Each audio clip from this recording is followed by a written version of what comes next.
Chỗ cái bự lấy cái gì gì nó của tờ hai tờ rồi tụi nó cái lỗ tụi nó chạy cái đà giống của cười tụi nó già đà giống nhậm lại đà mẹ lượng on ha chà đi tuổi tụi cái là và lúc tụi đi là tuổi ngà po tụi đi tuổi này đi trong lúc ta siêu cái sao tiền để chia mà đi tuổi thì hết tuổi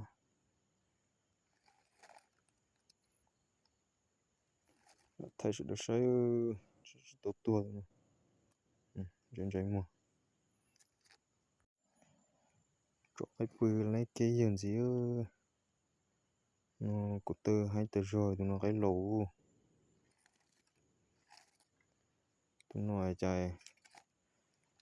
cái đà giống của cười tụi nó già đà giống nhậm lại đà mẹ lượng on ha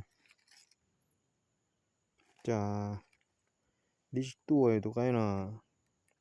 và lúc tụi đi là tuổi ngà po tụi đi tuổi này đi trong lúc ta siêu cái sao tiền để chia mà đi tuổi thì hết tuổi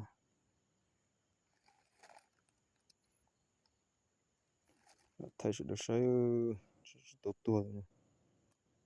chuyện chạy mua